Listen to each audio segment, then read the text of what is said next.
আমার শাশুড়ি আমাকে সংসার করতে দিল না। না কেন? যে আমার শাশুড়ি আমাকে, যেদিন আমার হাজবেন্ড সুইসাইড করে, যে আমাকে আমার শাশুড়ি আহত করছে, ইভেন আমার চুলের মুঠি ধরে অনেক চুল ছিঁড়ে ফেলছে, চুল টানতে টানতে আমার মাথা ঘাড় ব্যথা গেছে, আমার এই যে ঘাড়ের এই পাশেও দাগ আসছে চুলের এই দিক থেকে। তো আমার হাজবেন্ড মানে যে সেদিন যে মারা গেল 7 তারিখ 6 মে সকালে, আমার হাজবেন্ড অফিসে যাওয়ার সময় কখনোই আমাকে বাই করতে পারতো না, টাটা বা বাই দেওয়া, যে ওয়াইফ সে আমার একটা বাই করে যায় সেটা পারতো না, একমাত্র তার মায়ের জন্য, আমার শাশুড়ি মার জন্য সে পছন্দ করতো না, তাই যেদিনই করতো সে রেগে যেত। তারপর থেকে আমার হাজবেন্ড বাদ দিয়ে দিল বাই দেওয়া তার মায়ের সামনে। তো সেদিনকে কোনোভাবে সে দেখলো কি তার মা ঘরের দিকে গেছে, তো সে আমাকে বাই দিল হাত নেড়ে আমার দিকে তাকিয়ে। মানে আমাকে খুব ভালোবাসতো, কিন্তু তার ভালোবাসা ছিল লুকানো। আমি যখন তাকে বলতাম, সে আমার থেকে অনেক সিনিয়র ছিল, তো আমি যখন তাকে বলতাম যে চলো একটু মোড়ের মাথা থেকে একটু চা খেয়ে আসি, আমার সাফোকেটেড লাগতেছে, কজ আমাকে বাবার বাড়ি আসতে দিত না, আমার হাজবেন্ড চাইতো না আমি বাবার বাসায় আসি। তো তখন সে বলতো কি, তাহলে মাকে বলে মা তুমি আমি একসাথে চলো হেঁটে আসি, চা খেয়ে আসি। তো আমি বলতাম আমার সাফোকেশনের কারণ তো তোমার মা। সে আমাকে প্রত্যেকটা সেকেন্ডে, তুমি অফিসে থাকাকালীন যে পরিমাণে পেইন দিচ্ছে, আমি সাফোকেটেড ফিল করতেছি, তো বাইরেও যদি সে যায়, আমার সাফোকেশন যদি আমি সাথে নিয়ে যাই, তাহলে আমি আর ফ্রি হলাম কিভাবে? আমার হাজবেন্ডের কথা ছিল ওটা, তো সে সেটা ক্যান্সেলই করে দিল। তখন আমরা শান্তিনগরে ছিলাম, সে বলেই দিল যে না, মা ছাড়া আমি যেতে পারবো না। ওই দিনকে সে আমাকে টাটা দিল, তার মা কোনোভাবে ঘর থেকে, মানে সে কি করতে গেছে জানি না, ব্যাক করে এসে দেখে তার ছেলে আমাকে বাই দিচ্ছে, সে সেটা দেখে ফেলছে, ব্যাস ওখানেই আমাকে আমার হাজবেন্ড শেষবারের মতো টাটা দিছে। আর আমাকে কখনোই টাটা দেয় নাই, সে কখনোই টাটা দেয় নাই, আর দিবেও না, সে আমাকে বাইও করে নাই। তো তখন যখন সে ঘর থেকে বের হচ্ছে, তখন তার মাকে বললো কি মা আমি আসি। তার মা রেগে গেছে জন্য তার মা তার সাথে কথা বললো না, বললে মা আমি আসি, তুমি একটু রেস্ট নিয়ে তারপরে পুজো করতে যেও। তার মা কথাই বললো না, সে তার ঘরে চলে গেল, আমার হাজবেন্ড চলে গেল বাইরে অফিসে। সে চলে যাওয়া শেষ যাওয়া, সে চলে যাওয়া শেষ যাওয়া বলতে আমাদের যে হ্যাপিলি একটা বাই দিয়ে যাওয়াটা, ওটাই ছিল তার শেষ যাওয়া। দুপুর হলো, আমার হাজবেন্ড রাস্তায় যেয়ে তার মাকে ফোন, মা তোমার মুখ কালো কেন দেখলাম? আমার হাজবেন্ড এত মা ভক্ত ছিল, তার মায়ের যে সে যে বের হয়েছে, তার মা যে তাকে বলে নাই যে বাবা আচ্ছা আয়, তাহলে ওইটা যে সে বলে নাই, এজন্যই তার মন খারাপ হয়ে গেছে আমার হাজবেন্ডের, যে মা কেন বললো না আমাকে আসার সময় যে বাবা আয় তাহলে। তো পরে আমার হাজবেন্ড রাস্তায় যেয়ে তার মাকে ফোন, আমি তো ঘরের মধ্যে ছিলাম, আমি শুনেছি যে সে তার মাকে ফোন দিছে, বলতেছে মা তুমি কেন রাগ করছো বা কিছু। আমি তো অ্যাজ ইউজুয়াল, আমি 2.5 বছর ধরে দেখতেছি, এগুলো আমার মুখস্থ হয়ে গেছে অলরেডি। তো সেই মুহূর্তে তার মা তাকে কারণ বলতেছে না, তাকে খুব প্রেশার দেয় তার মা, মানে বলতে চায় না, সে ওরকম রাগ হয়ে থাকে। তার মায়ের এই অত্যাচার সেকেন্ডের পর সেকেন্ড, আমাদের একটা জায়গায় মানে ঘুরতে যেতে দিত না। আমরা হানিমুনে গিয়েছি, সে সাথে যাবে, সে রাগারাগি, আমরা একটা রাত মাত্র হানিমুনে যে কক্সবাজার কাটাতে পারছি, তার মায়ের রাগের কারণে সে আবার ব্যাক করছে, যে মা রাগ করে আসছে, সে যেতেই পারলো না। আমরা ঢাকাতে থাকাকালীন যে কোনো জায়গায়, রমনা পার্ক হোক বা যে কোনো একটা ঐতিহাসিক স্থান হোক, ঢাকাতে তো সবকিছু সাজানো, সব জায়গায় সে তার মাকে নিয়ে গেছে। তো একটা পর্যায়ে বিয়ের 6-7 মাস পর্যন্ত আমি খুব ভালোভাবে তাদের সাথে মেইনটেইন করে চলছিলাম। ভিডিওতে দেখেছি আপনি খাইয়ে দিচ্ছেন আপনার শাশুড়িকে, হ্যাঁ হ্যাঁ, বা জড়িয়ে ধরেছেন, হাসছেন। আমি আমার শাশুড়ি মাকে বিয়ের প্রথমে আমার মা বলতাম, তুমি করে কথা বলতাম, তাকে অ্যাড্রেসিংটা ছিল আমার তুমি, মা তুমি খেতে আসো, মা তোমার কি এটা লাগবে, মা তোমার কি ওটা লাগবে। 6-7 মাস পর্যন্ত আমি এটা মেইনটেইন করছি।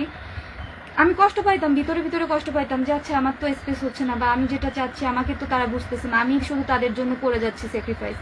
তো এই 6-7 মাস যখন আমি স্যাক্রিফাইস করলাম, একসময় দেওয়ালে যে পিঠ থেকে গেল, কারণ তখন অনেকগুলো অপবাদ আসতে থাকলো যে আমি এত কিছু করতেছি তাদের জন্য, এত স্যাক্রিফাইস করতেছি, তারপরেও তার মা আমার হাজবেন্ডকে নিষেধ করতেছে যে অফিসের যে বউকে ফোন দেওয়ার কি আছে। আমার হাজবেন্ড বললো যে মা ও দুপুরে খাইছে কিনা, এই জন্য ফোন দিয়েছি। আমার বাবার বাসা থেকে আমার শ্বশুর বাড়িতে, মানে আমার হাজবেন্ডের বাসায় একবারও যাওয়া হয় নাই আর আমার মা বাবা কখনোই যায় নাই, কখনোই না, কখনোই না, কখনোই না। তার যে একটা জামাই, তারা যে একটা জামাই আদর পাবে বা জামাই বাসায় যাবে, সেটা তারা পায় না। আমার শাশুড়ি আমাকে সংসার করতে দিল না। আমি ওনাকে বলেছিলাম যে মা একটু স্পেস দেন, আমি আমার হাজবেন্ডকে নিয়ে একটু সংসারটা করি, দিল না। আমার হাজবেন্ড জবে থেকে আমার হাতে রান্না ভালো খাওয়া শুরু করলো, সে আমাকে রান্নাও করতে দিল না। সে আমার হাজবেন্ড বাজার থেকে কি বাজার করতেছে সে আমাকে দেখতেও দিত না।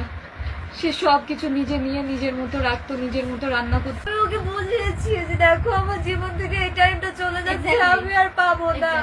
আমার হাজবেন্ডকে আমি বুঝাইছি, আমার হাজবেন্ড বলে কি তোমার বয়স তো কেবল শুরু, 18 বছর বয়স, তোমার তো জীবন পড়ে আছে, একটু ধৈর্য ধরো। আমি বললাম যে আমার 18 বছরে যে ইচ্ছা, আমার 25 বছর বয়সে তো সেই ইচ্ছাটা থাকবে না। অলরেডি আমি তোমাকে বিয়ে করে ফেলেছি, বিয়ের বয়স বাড়তেছে, আমাদের সবকিছু বাড়তেছে, আমাদের সাংসারিক জীবন বাড়তেছে, আমার বাচ্চা নিতে হবে। বাচ্চা নেওয়ার পরে তো, বাচ্চা নেওয়ার আগের লাইফ আর পরের লাইফ তো এক হয় না। তখন দায়িত্বের লাইফ, তখন সাংসারিক লাইফ, তখন আমরা বাচ্চা কিভাবে মানুষ করবো, বাচ্চা। হ্যাঁ, আপনাকে এরকম বলছে যে খবরদার আপনি কখনো বিয়ে করবেন না, তাহলে কিন্তু আপনি মরবেন। কারণ এরকম শাশুড়ি এরকম ভাবে যেটা আমি করে। আমার শাশুড়ি, আমার হাজবেন্ডের মুখের দিকে তাকিয়ে আমার শাশুড়িকে অনেক ভালো রাখার চেষ্টা করতাম, কারণ আমি জানতাম আমি যদি আমার শাশুড়িকে ভালো রাখি তাহলে আমার হাজবেন্ড ভালো থাকবে, কারণ আমার হাজবেন্ড তো মাকে ভালোবাসে।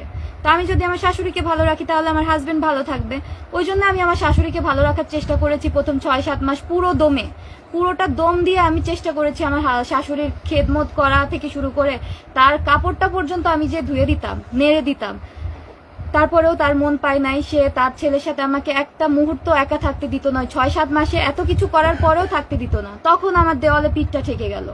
তো লাস্টলি আমার হাজবেন্ড কথা বলছে তার মার সাথে, কথা বলে বাসা থেকে বেরোয় হয়ে গেছে, আর কথা হয় নাই। ওই দিনকে ওই সকালের পর থেকে আমার হাজবেন্ডকে ও যাওয়ার আগে আমাকে একবার বাইও বলে যায়নি, একটা হিন্টসও দিয়ে যায় নাই যে আমি বুঝবো। ও আমাকে বলেও না যে তুমি ভালো থেকো, কোনো হিন্টস দিলে আমি বুঝতে পারতাম যে ও কিছু একটা করতে যাচ্ছে, ও কিছু একটা করতে যাচ্ছে। আমাকে কিচ্ছু বলে নাই, কিচ্ছু না, একটা ফোনও দেয় নাই।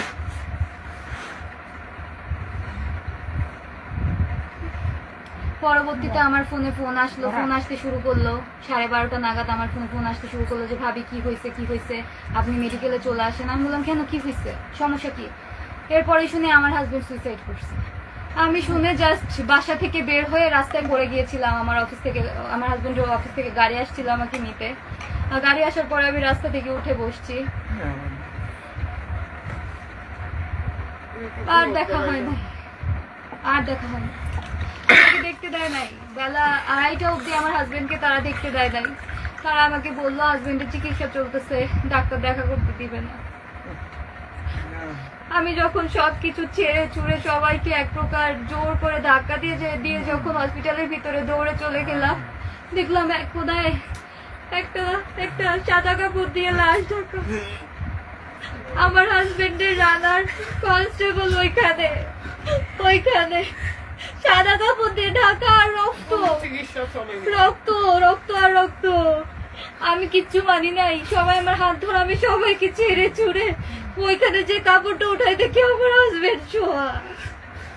হাজবেন্ড শোয়া, ওর নাকে মুখে রক্ত, ওর এত যে রক্ত, বান্ডিল টিস্যু ভিজে গেছে রক্তে, তাও তলিয়ে যাচ্ছে।